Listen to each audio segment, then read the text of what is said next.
Watch this clip and let me know if you notice something wrong with it. Sorry, let me play that again. I'll zoom in. Let me know if you see something now. Yeah, as you saw, this clip is kind of wild and some of you still might be missing it. So what I'm going to do is, here's my mouse on screen right now. I want you to look at, kind of the leader here, but check out this deck and notice how in terms of the lighting, especially based on the quality of the webcam being presented for this Treasure Cup online, check out how you can't even see the left side on purpose, by the way, definitely on purpose, that the player here isn't playing with like bright yellow sleeves. Check out that top of the deck. You see where it kind of lines up with the trash here? Give it a couple seconds. See what happens. See what happens here. Oh, notice how now there's a new card here. Let me bring that back here. Try it again. Oh, check it out. So look at the trash here. Oh, you see the difference here. You see the side by side, frame by frame. You see how there's a card being added. Like, literally the Code Geass Lelouch levels of like cheating that's going on, that like video manipulation. A lot of folks have kind of brainstormed together, and it seems to be that they probably are using like OBS virtual cam and overlaying a static image of their playmat and then potentially looking at the matchup that they're up against. Maybe it's something like I don't know, maybe it's something like green, right? Like they're playing against Bonnie, and as a Nami player myself, I would think like, okay, against Bonnie, I want a lot of blockers. They spend a lot of resources in Dawn to even like remove like my Margaret, so maybe I want a Margaret on top, and so they're putting maybe 1, 2, I don't know how many cards on top and manipulating the top of their library and deck, I should say, and they are kind of using that to abuse their way to the top. This is just straight up cheating. There's no ifs, ands, or buts about it. And they're kind of pointing around at these 3 dice, whatever. I guess they're high rolling to go first and everything, just as a form of distraction. But you notice how I want to kind of look at, like, it's kind of obvious in another way too. Look at where their hand placement is coming from, right? So they're kind of pointing at these dice, right? So notice how this, like, if you look at kind of how this is laid out here, and I want to just kind of further prove this, would you agree that the midpoint line of this playmat is kind of right down the middle here, right? Right about where this red dice is, that's about the midpoint line.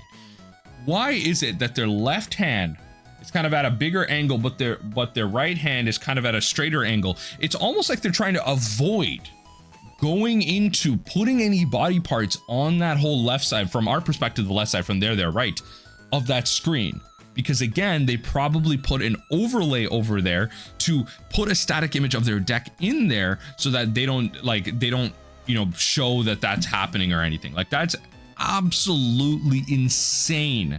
That's happening. Like, this is just another advanced level of cheating that I think has gone too far, and I think Bandai needs to address this, and we need a solution now. Before I talk about that solution, I think many of you might find it obvious as to what that solution is. I just want to rant a little bit about this whole cheating situation and how a lot of creators, I think, like, they're doing a really crap job of like really talking about this, or like not talking about it at all. And I think it just comes down to like a lot of like, there's 2 different types of creators in this space right now based on what I've seen, and coming from Magic, it's a little stark. I think Magic, you have a bit of a variety, and especially because of the like amount of formats that you have to play the game. I think in terms of the types of creators, you have like the pro grinders. Like, you always have, like, if you go to their Twitter, they're always like, X serial winner, top whatever, top this, top that, going to this tournament. Like, they're the grinders, right? They got the results, and they're the ones who are always going to be like, yo, one of Kuzan and Lucci, like whatever nonsense, right? And then you have the other side of the creators that I probably fall closer to, who are like, every single week they're like, yo, deck profile this, deck profile that, here's the meta tier list, decks to pick. And like, it's not actually, like, at the end of the day, it's not actually videos of substance, right? And I don't mean to devalue what those creators are doing. They're trying to figure out their space in the One Piece TCG kind of creatorship and everything. And there's a couple of creators that I've actually recently discovered that are actually really informative, and not necessarily either one of these. We're starting to, and I would consider myself as someone who's trying to break into that middle ground. Like, they're trying to create a lot of discussion and kind of talking head style videos, and a lot more informative. And I recently did a kind of reaction video on one of those creators doing a video on Nami. But I think what happens here is that these creators in either way don't really care about this situation. They don't care about cheaters. And I'm calling out all of them right now, because when it comes to the general average creator that's creating like meta tier lists and everything, these are the players that are in some mix, go to the LGS sometimes, local sometimes, or they go all the time. And all they do is like they play a variety of decks. They're you know, kind of a savant of all, master of none type of thing. And they don't really have a firm stance, because regardless of what happens, they can play like any deck. They can go about any way. They can pull their audience in any way possible. They don't have a hard stance on like, you know, what's going on in the metagame. They make a ban prediction video for the clicks and everything. They don't have a good stance on it. And so they're not maybe playing a lot of these online tournaments because they're catering to casuals just to that. And that's perfectly fine, because casuals make up the majority of your game. But then on the grinder side as well, I don't think these guys care at all either, because at the end of the day, I don't see any of them tweeting or talking about this in any way, shape, or form. They're just like, oh, you know, Bandai's not going to do anything. Bandai's not going to do anything. And a lot of these are younger folks, right?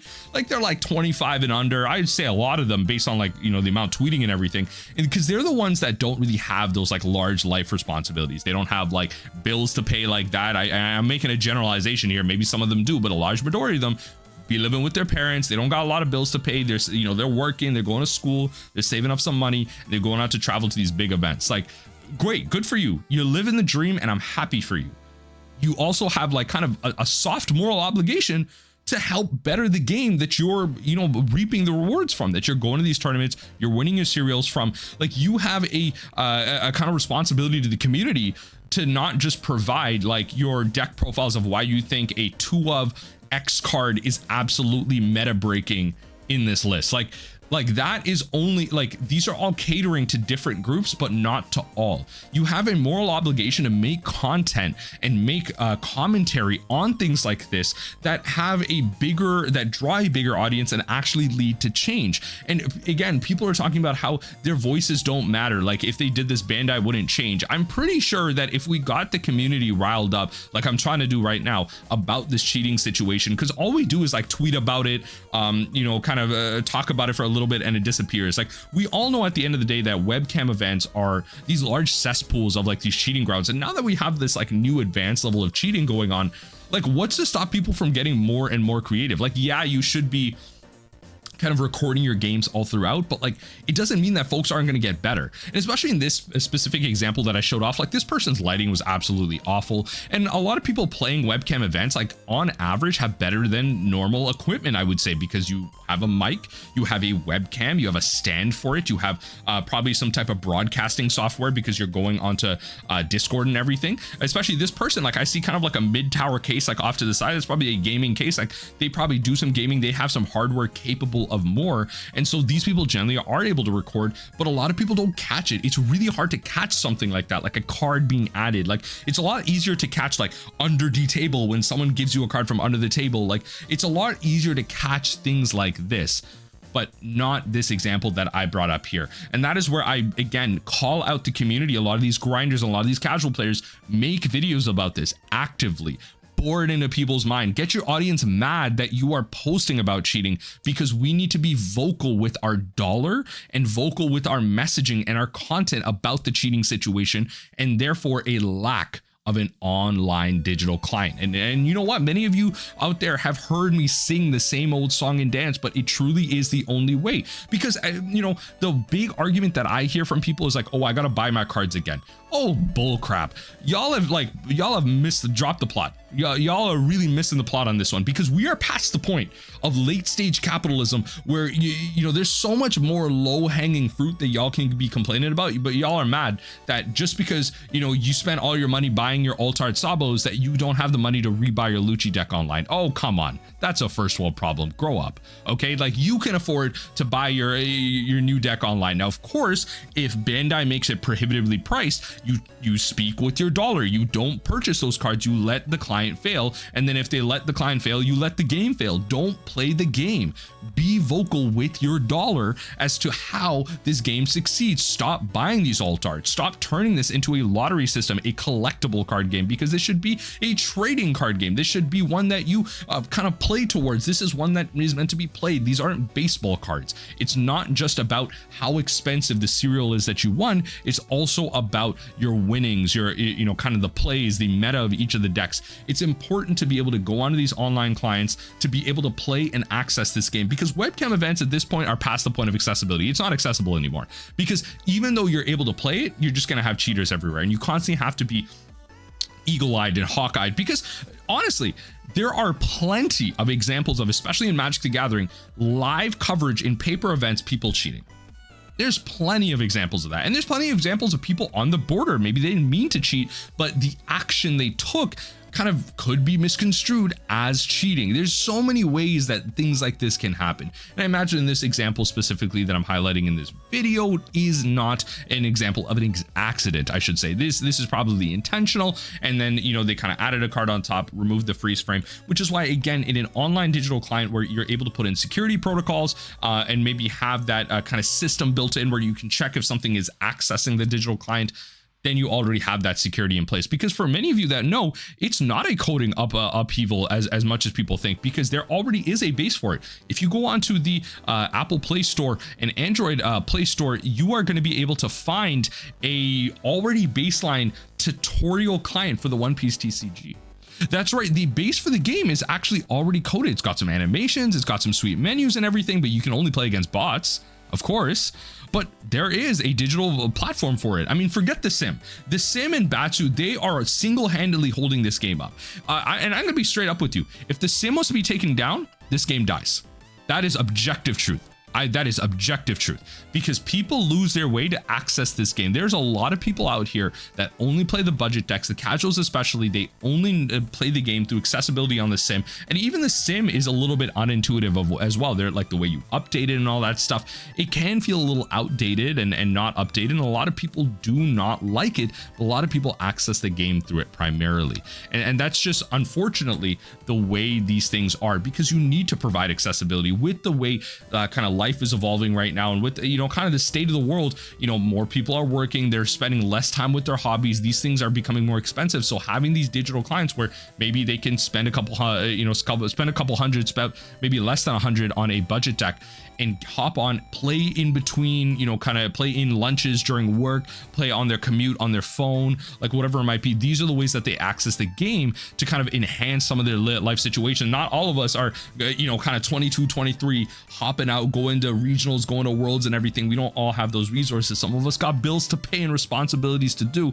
and we can only head out to the LGS once every 2 weeks and everything. That is a real life thing, but we also deserve to be able to play the game and access the game in our digital platforms. Like, especially with me being, I would call myself a relatively mid-sized Magic the Gathering creator on my main channel, I primarily access the game through its digital platforms. I spend a lot of time on Magic Online, a little bit on Magic Arena, and all of this is outside of the paper environment, even though I have like hundreds, probably thousands at this point, of paper cards behind me that I play every so often. Like, you need ways for digital games to exist, for accessibility in that realm to exist. And yes, the Sim is already there, but I imagine, as someone who is not an expert in this, I imagine there is a lot of legal loopholes to jump through, as for someone like Batsu kind of using digital assets that don't belong to him. But I imagine if you asked Oda, he'd be perfectly fine for it. But it's not up to Oda, it's up to Bandai, who owns this intellectual property, like for the card game itself, like the cards physically that are designed. And I imagine for them, they're kind of woefully ignoring it. I think it's smart too. They are woefully ignoring the fact that, yeah, we can have Batsu kind of hold this game upright on a digital sense, and we don't need to jump into that. We can just be ignorant of it, sell our paper cards, and know that this guy by himself is going to be holding up the community outside of what we are doing. Accessibility on webcam events is officially gone. I would not support them at all. Like, I'm literally at that point. Like, do not be supporting webcam events, because until the cheating is solved, like, unless Bandai addresses it, and I'm not necessarily blaming the TOs or anything, they're just trying to hold a good tournament system, and there are checks and balances that we can do as a player to do so, but that shouldn't be up to us to do. That shouldn't be even on the TO to do. This should be on the makers of the game to have a firm stance on banning and stopping these players, and, well, having things in place to be able to stop something like this. And an online digital client is a great step forward to be able to do something like this. Have a new economy, have people buy cards, hold digital tournaments, have your treasure cups there, have your, you know, regionals there and everything. And then, yeah, maybe have like a One Piece TCG worlds happen in paper. Fine, that's a world tournament. Players, you know, the best of the best, you know, they're generally going to spend more time and effort going out to them. Fine, have that in person, just like, you know, Magic Worlds and everything happens in person. but have a lot of these bigger tournaments happen digitally, right? Like give them the digital option, because a lot of times these digital tournaments, like they pop off.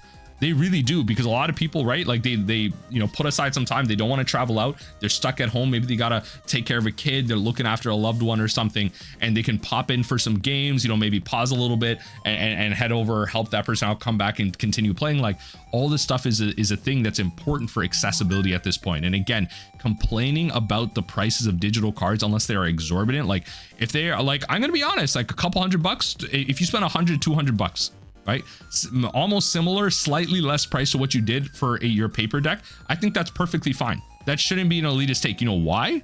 Because again, we are past that point in late stage capitalism, whereas this isn't the thing you complain about. This is a luxury hobby.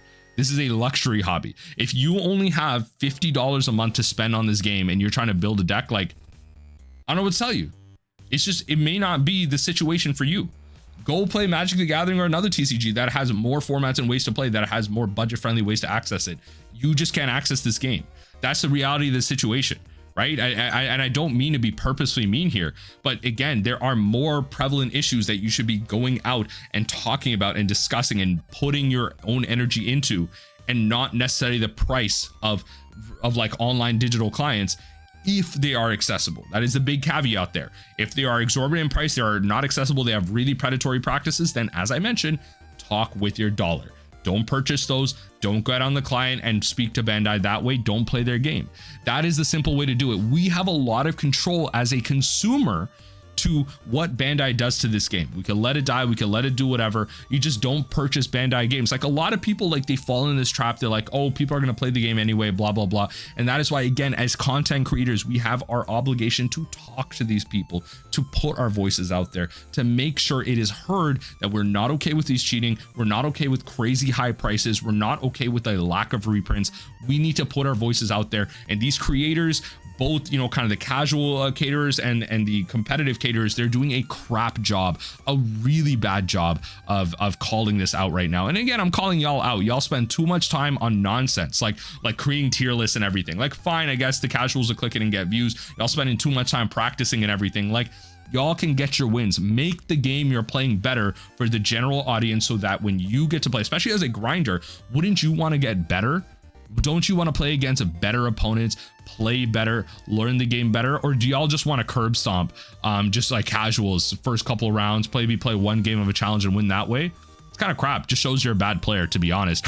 I mean, I don't know why I just like friggin' snorted there, by the way. I'm keeping that in, but like, I don't think that is a mark of a good player. I mean, I get it from the perspective of how kind of tournaments work. Like you always take the easy wins. You take those, right? As the gamers say, but it doesn't mean that you're a better player.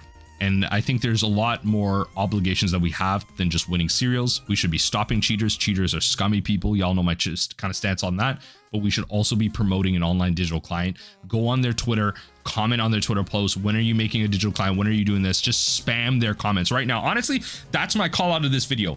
Spam all of Bandai's One Piece TCG, like Facebook posts, Twitter posts, social posts, everything, and say, make a digital client, make a digital client, make a digital client. Spam it down below.